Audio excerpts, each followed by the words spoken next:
Good morning all of you. आज का जो हमारा लेक्चर है वो है बीएससी पार्ट थर्ड के स्टूडेंट के लिए और टॉपिक का नाम है सेरिकल्चर। ये आपके सिलेबस की book applied zoology, ethology and biostatistics के अंतर्गत आता है, जो आपका पेपर थर्ड है। रेशम कीट पालन में रेशम का उत्पादन एक विशेष प्रकार के कीट के द्वारा किस प्रकार किया जाता है, उसको हम यहाँ पे स्टडी करेंगे इस टॉपिक में। व्यापारिक दृष्टि से सिल्क प्राप्त करने के लिए रेशम कीटों का जो पालन होता है उसे रेशम कीट पालन या इंग्लिश में हम सेरिकल्चर कहते हैं।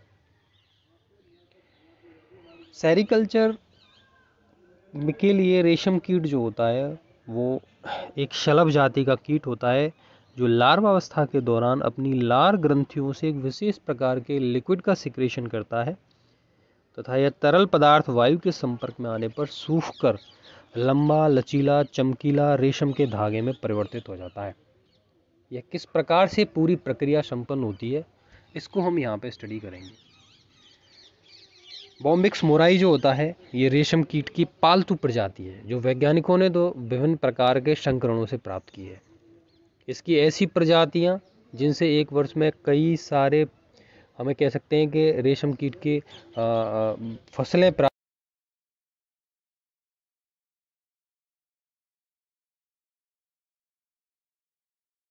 मात्र कुछ चुनिंदा रेशम कीट प्रभेदों का ही उपयोग किया जाता है। सबसे पहले हम यहाँ पे बात करें रेशम कीट पालन में, तो रेशम कीट का हम यहाँ पे क्लासिफिकेशन देख लेते हैं। क्लासिफिकेशन में ये जो फाइलम है, जो कीट है ये, इसीलिए इसे आर्थ्रोपोडा में रखा गया है। दूसरा इंसेक्टा ग्रुप में आता है। लेपिडोप्टेरा इसका ऑर्डर है। फैमिली बॉम्बिसिडी या सैटर्निडी, वंश बॉम्बिक्स एंड स्पीसीज मोराई, और कॉमन जो नाम है वो रेशम कीट है। तो रेशम कीट का साइंटिफिक नेम है बॉम्बिक्स मोराई। बॉम्बिक्स मोराई, ये रेशम कीट का जूलॉजिकल नाम है। इसका हमने क्लासिफिकेशन देखा। अब इसके बारे में जनरल देख सकते हैं कि कीट में क्या क्या विशेषताएं पाई जाती हैं, इसकी संरचना कैसी होती है, इसका आवाज़ क्या होता है, इसके बारे में हम थोड़ा सा पढ़ें यहाँ पे। तो यहाँ पे देख सकते हैं आपके सामने एक वयस्क बॉम्बिक्स मोराई को यहाँ पे दिखाया गया है। यह व्यापारिक महत्व के रेशम कीटों में यह मौत की सर्वाधिक महत्वपूर्ण जाति है। यह पूर्णतः पालतू मौत है तथा इसका पालन पोषण व देखरेख नहीं की जाए तो यह प्राकृतिक रूप से पनपने में अक्षम होता है। तो ये ऐसा कीट है जिसको कैप्टिव एनवायरनमेंट में ही आगे बढ़ाया जा सकता है, प्राकृतिक एनवायरनमेंट में ये सक्षम नहीं है। वयस्क मौत का शरीर जो देखें वो 4 से 5 सेंटीमीटर लेंथ का होगा। इसका पूरा जो बॉडी का आकार है वो 4 से 5 सेंटीमीटर लंबा होता है। इसके सिर पर एक जोड़ी संयुक्त नेत्र, एक जोड़ी एंटीनी आपको दिखाई दे रहे हैं यहाँ पे। ये एंटीना आपके सामने है। एक जोड़ी संयुक्त नेत्र एंड एंटीना के जस्ट पीछे स्थित होते हैं।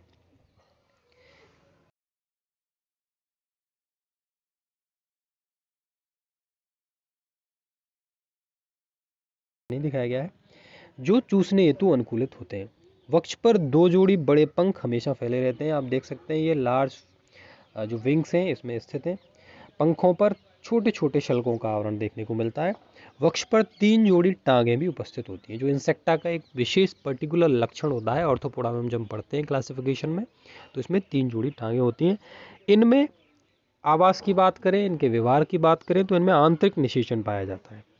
इसके तुरंत उपरांत मादा 1 से 24 घंटे की अवधि के भीतर अंडे देना समाप्त कर देती है।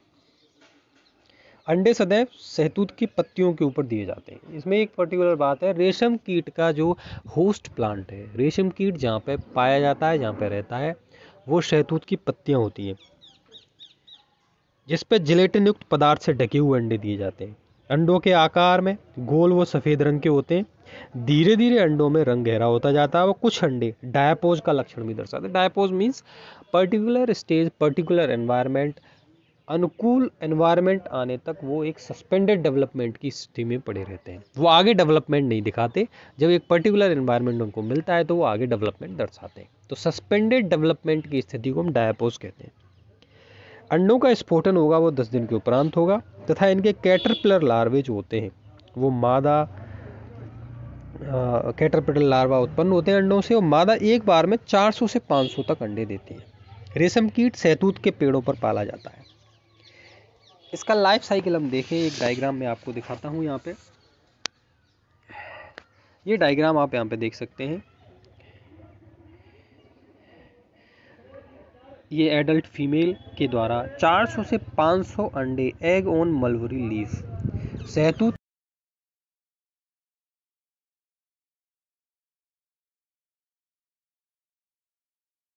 से 50 mm लंबे होते हैं। इनकी देह में कुल 12 खंड होते हैं। ये हम लार्वा देख सकते हैं, कैटरपिलर लार्वा निकलेगा जिसमें legs, thoracic true legs, abdominal pseudo legs इसमें दिखाई दे रहे हैं हमको, स्पाइरिकल्स प्रेजेंट हैं, डॉर्सल हॉर्न है, हेड है, ये सारे स्ट्रक्चर्स में प्रेजेंट हैं जिसे हम मेच्योर कैटरपिलर लार्वा कहते हैं। ये कैटरपिलर लार्वा की जो पीछे की ओर जो डॉर्सल हॉर्न पाया जाएगा, कैटरपिलर जो है वो सहतूत की पत्तियों का भक्षण करेगा। ये लार्वा सहतूत की पत्तियों को खाएगा और इसमें मोल्टिंग होगी, अपनी स्किन को ये बार बार शेड ऑफ करेगा, मोल्टिंग करेगा तथा 1 महीने में 7 से 8 सेंटीमीटर का लंबा हो जाता है। परिपक्व कैटरपिलर भोजन करना बंद कर देगा।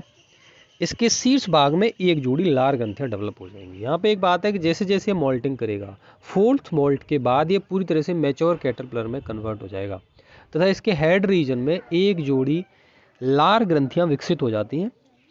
परिपक्व कैटरपिलर के शीर्ष में विकसित होती हैं जिनमें रेशम तरल रूप में स्रावित होता है। एक विशेष प्रकार का एक स्टिकी सब्सटेंसेस इनसे सीक्रेट होता है जो आगे जाके कड़ा होकर रेशम का निर्माण करता है। ये वायु के संपर्क में आने पर सूखकर धागे के समान कठोर हो जाता है। यह 5 तंतुओं के रूप में होता है जो परस्पर एक पदार्थ से आपस में चिपके रहते हैं। ये आपस में जो लार्वा इसमें लार्स निकल रही है वो आपस में 5 तंतुओं के रूप में कनेक्टेड रहती है जिसे हम सिरेसिन कहते हैं। सिरेसिन एक पदार्थ होगा जिससे आपस में चिपके रहते हैं। कैटरपिलर अपने मुख से रेशम का धागा निकालता रहेगा, अपने सिर को घुमाकर देह के चारों ओर लपेटता जाएगा। इस प्रकार स्वयं अपने आप को कोकून या प्यूपल सैक में बंद कर लेगा। एक कैटरपिलर 3 से 4 दिन में 1000 से 1,500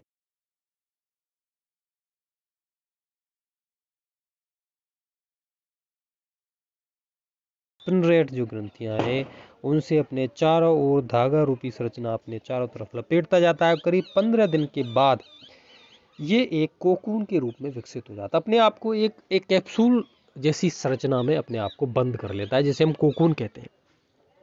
कोकून श्वेत या हल्के पीले रंग का और अंडाकार आकृति की रचना होती है। इस कोकून के अंदर आप देख सकते हैं, हम कोकून के अंदर ये लार्वा यहाँ पे स्थित है।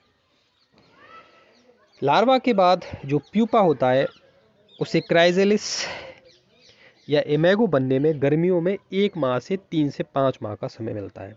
रेशम के धागे को निकालने के लिए प्यूपा सहित कोकून को पानी में डुबा दिया जाता है। अगर हमें रेशम कीट निकालना होता है तो इसका आगे डेवलपमेंट नहीं होता, इसे यहीं पे स्टॉप कर दिया जाता है।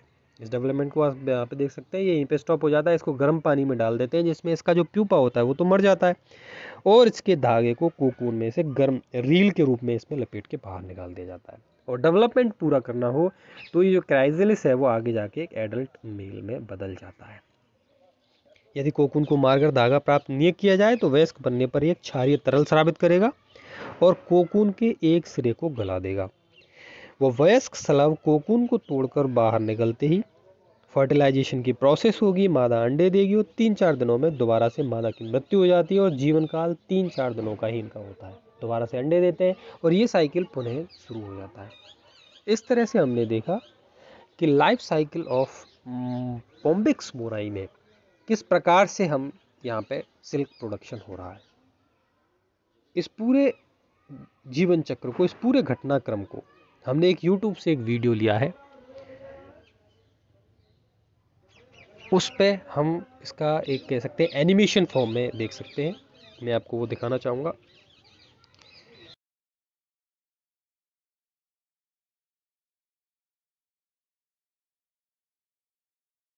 ने साइंस प्रोजेक्ट नामक एक साइट से लिया गया है, उनकी कटसी से ये वीडियो हम दिखाते हैं आपको।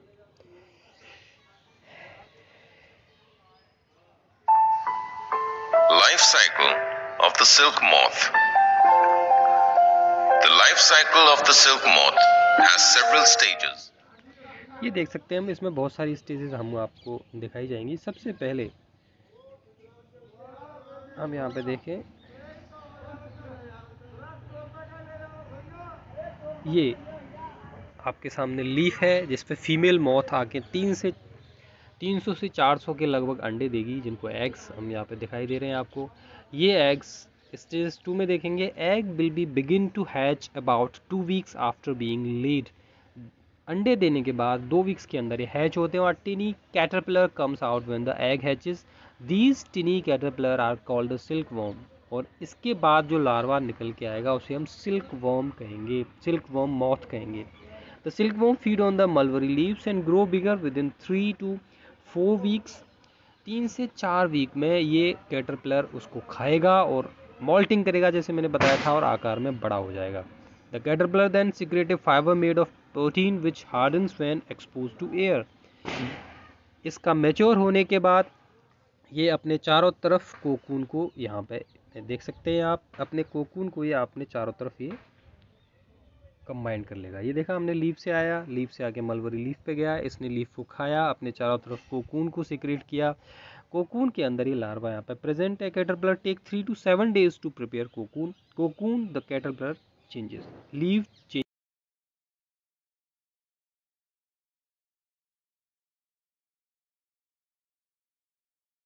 Letter the cocoon open and adult moth come out. और कोकून में से बाहर से ये काट के बाहर आ जाता है और एक एडल्ट मॉथ का निर्माण यहाँ पे हो जाता है। ये हमने आपको बताया था। ये वीडियो आपने देखा, इस तरह से हम ये समझ सकते हैं किस प्रकार से इसका लाइफ साइकिल यहाँ पे पाया जाता है।